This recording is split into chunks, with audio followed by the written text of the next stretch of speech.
Hello అండి, బాగున్నారా? బీరకాయలు చూపిస్తుంది ఆంటీ. బీరకాయ కర్రీ అనుకుంటున్నారా? కాదు, బీరకాయ తొక్కలతోటి ఒక పచ్చడి చూపిస్తాను. కర్రీ కూడా నేర్పిస్తానండి, కానీ ఫస్ట్ పచ్చడి నేర్చేసుకోండి. మా అమ్మ చేసేది, కానీ నేను ఎవరి దగ్గర తినలేదు. మా అమ్మ బాగా చేసేది.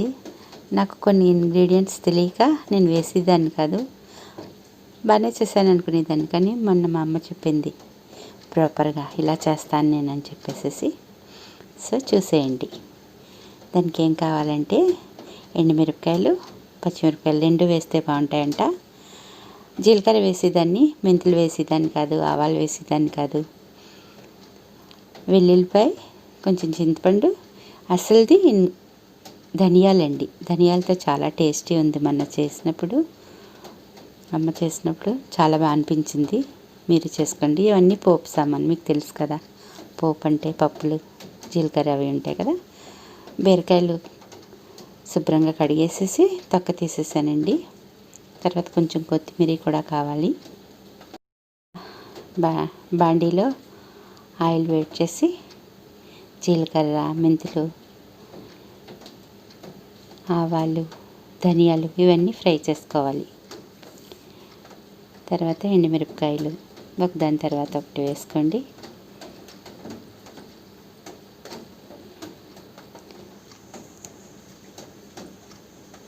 అవి వేగాక కొంచెం పచ్చిమిరపకాయలు తర్వాత వేయండి.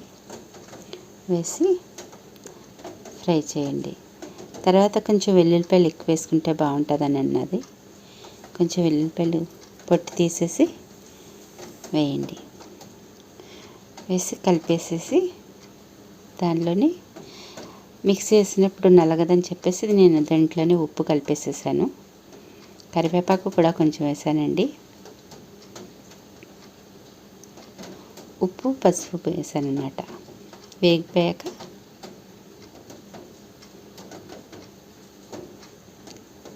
ఉప్పు, కొంచెం పసుపు వేసానండి. కలర్ కూడా బాగుంటుంది, హెల్త్కి మంచిదని చెప్పేసి వేసాను. ఫ్రై అయిపోయినాయి కదా. ఫ్రై అయిపోయాక పక్కకు తీసేసి చల్లారి పెట్టేయాలండి దాన్ని. తర్వాత కొంచెం ఆయిల్ వేసుకుని తొక్కలు ఉన్నాయి కదండి, చిన్న ముక్కలు చేసినవి, తొక్కలు వేసి ఫ్రై చేశానండి. నేను ఫ్రై చేసి తర్వాత కొత్తిమీర వేసాను. నేనేం చేస్తానంటే కొంచెం తొందరగా పని అయిపోతుందని కొంచెంసేపు అవెన్లో పెట్టేస్తాను నేను. తొక్కల్ని తొందరగా మగ్గిపోతుంది కదా, అప్పుడు నూనెలో వేసి ఫ్రై చేసేస్తాను అన్నమాట. ఇలాగా కొంచెం బాగా ఫ్రై చేసుకుంటే పచ్చివాసన పోతుంది. అది ముందు ఏమో ఇవి మనము ఎండుమిరపకాయలు అన్నీ వేపాం కదా, అది మిక్సీ పట్టేసుకోవాలండి. అలాగా కోర్సులు అవ్వాక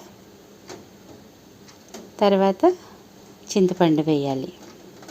కొంచెం మీ టేస్ట్కి తగ్గట్టు వేసుకోండి. అలా అవుతుంది కదా. అలా అవ్వాక దాంట్లో ఇది వేసేసి కొంచెం ఉప్పు వేయండి. బీరకాయ తొక్కలు వేసి మెత్తగా పేస్ట్లా చేసేయకండి. కొంచెం వాటర్ వేసుకోవాల్సి వస్తుంది. అలా చేసుకోండి, బాగుంటుంది అలాగా. తర్వాత తాలింపు ఇవన్నీ వేసుకుని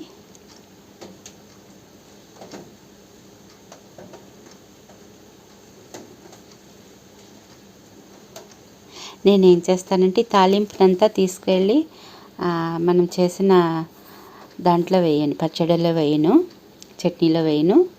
దీంట్లోనే నేను మిక్సీలో వేసిందంతా దీంట్లో వేసేస్తాను. ఎందుకంటే వాటర్ వేసాను కదా, అందుకని కొంచెం పాడవుతుందని చెప్పేసి నూనెలోనే ఇది అంతా మనం చేసిన పేస్ట్ అంతా వేసేసి కొంచెంసేపు మగ్గబెడతానండి.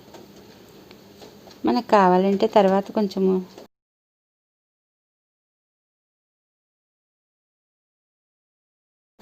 గార్నిష్ చేసుకుంటే సరిపోతుంది. ఇదిగో నేను అలా గార్నిష్ చేశాను అనమాట.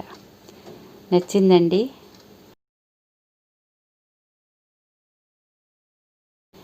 ఇది అన్నంలో తింటే నెయ్యి వేసుకుని తింటే బాగుంటుంది. అలా తినడానికి ట్రై చేయండి.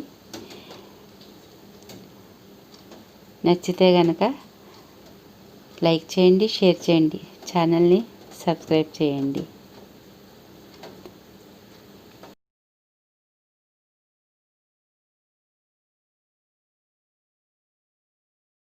బీరకాయ తొక్కల పచ్చడి అయిపోయింది కదండి.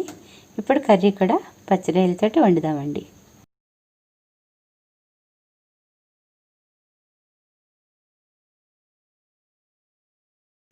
ముందు పచ్చిరొయ్యల్ని పసుపు ఉప్పు వేసుకుని తర్వాత అల్లం వెల్లుల్లిపాయ వేసి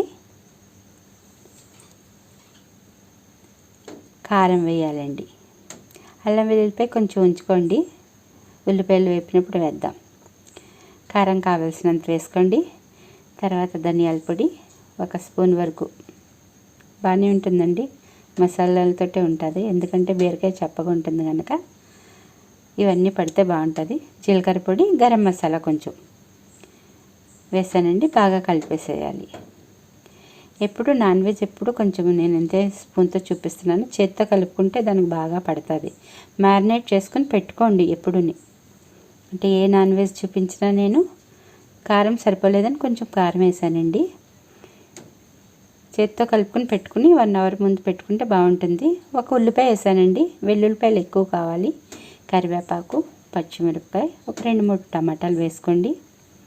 ఇంకా ఆబ్వియస్లీ బీరకాయ కావాలి కదా, బీరకాయ ముక్కలు ఉన్నాయి కదా, ఆ ముక్కలు.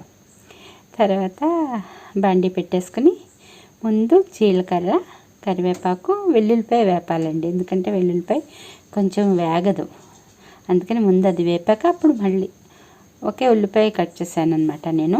ఎందుకంటే బీరకాయలు గ్రేవీ ఉంటుంది కదా, బీరకాయలోనే వాటర్ ఉంటుంది, అంత మనకి గ్రేవీ అవసరం ఉండదు, ఇగురు కదా వండుతున్నాం. సో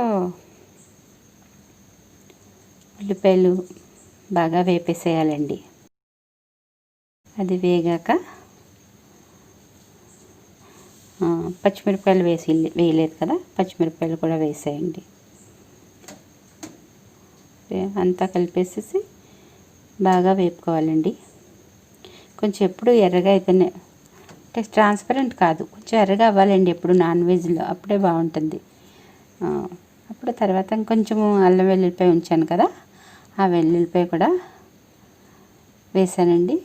మంచిగా స్మెల్ వస్తుంది, బాగా కర్రీకి పడుతుంది, బాగుంటుంది, టేస్టీగా ఉంటుంది. సో వేసాక తర్వాత టమాటాలు వేసేయండి. ముందు టమాటాలు వేస్తే అల్లం వెల్లుల్లిపాయ అది పచ్చివాసన పోదన్నమాట, అందుకని ముందు ఉల్లిపాయలతో పాటు ఉల్లిపాయలు వేగాక అల్లం వెల్లుల్లిపాయ వేయాలి, తర్వాత టమాటాలు వేయాలన్నమాట. తర్వాత మనం మ్యారినేట్ చేసుకుని పెట్టుకున్న ఈ పచ్చిరొయ్యలు ఉన్నాయి కదండి, పచ్చిరొయ్యలా కనిపించడం లేదు కదా అవి, ఎందుకంటే పెద్ద పెద్ద రొయ్యలంట తమ్ముడు తీసుకొచ్చింది, అదేమో వాళ్ళకి తెలియక ముక్కలు చేసేసారంట, సో తెలియటం లేదు.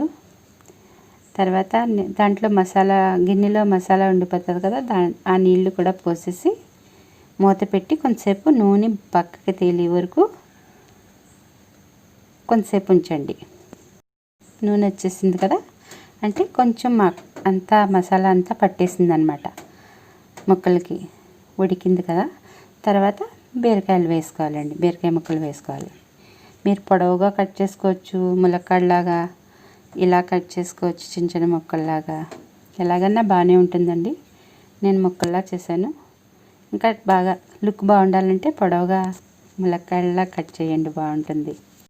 ఎక్కువ నీళ్లు వేయొద్దండి, కొంచెమే నీళ్లు పోసి మూత పెట్టేసుకోండి. తర్వాత బీరకాయ వండినప్పుడు ఎప్పుడు చెక్ చేసుకోవాలి, అటు ఇటు చివర్లు అంచులు కట్ చేసి చేదు ఉందో లేదో, లేకపోతే కూర అంతా పాడైపోతుంది. 2 వైపులా చేదు ఉన్నదో లేదో చూసుకోండి. చూసుకున్నాక అప్పుడు బీరకాయని వాడుకోండి. నేను నూనె వేసాను కొంచెం, ఎందుకంటే నూనెలో ఉడికితే బాగుంటుందండి. నూనె ఎక్కువ అయిపోయింది అనిపించింది అనుకోండి, తీసేసేయండి పక్కకి. నూనె వేసి తినాల్సిన అవసరం లేదు, కానీ నూనెలో ఉడికితేనే బాగుంటుందండి. ముక్క కొంచెం మెత్తబడిపోయింది. పచ్చిరొయ్యలు కూడా తొందరగానే అయిపోతుందండి, బీరకాయ తొందరగా అయిపోతుంది.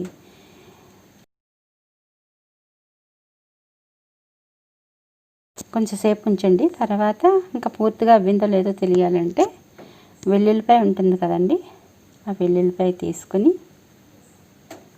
ఉప్పు వేసాను నేను, కొంచెం ఉప్పు సరిపడలేదు అనిపించింది. అన్నీ చెక్ చేసుకోండి ఒకసారి. చెక్ చేసుకుంటే మీకు ఏమన్నా సరిపోతే అప్పుడు వేసుకోవచ్చు. ఆ వెల్లుల్లిపాయలని అలాగా స్పూన్ తోటన్నా చేతితోటన్నా నొక్కి చూస్తే అయిపోతుంది కదా, అయిపోయినట్టు లాస్ట్ అనమాట. ఇంకప్పుడు నేను ఎప్పుడూ నాన్ వెజ్కి ఎప్పుడు కొంచెం గరం మసాలా లాస్ట్లో వేస్తాను కదా, అలా వేసుకోండి. చాలా టేస్టీగా ఉందండి కూర. సేమ్ అలాగే చెయ్యండి. మీకు వచ్చినట్టు మీరు చేసుకుందరు, కానీ నేర్చుకుందాం అనుకుంటే కనుక ఒకసారి ఇలా ట్రై చేయండి. కొత్తిమీర వేయండి. కొత్తిమీర వేసి కొంచెంసేపు ఒక 2-3 మినిట్స్ ఉంచి దింపేసేసేయచ్చు. నేను దీనికోసం చారు చేస్తే, రసం చేస్తే బాగుంటుంది. రసం కూడా చేశానండి మీకు చూపిద్దామని. నచ్చితే కనుక లైక్ చేయండి, షేర్ చేయండి, కామెంట్ కూడా పెట్టండి. నాకు తెలియటం లేదు నచ్చిందో లేదో. Thank you for watching. Take care.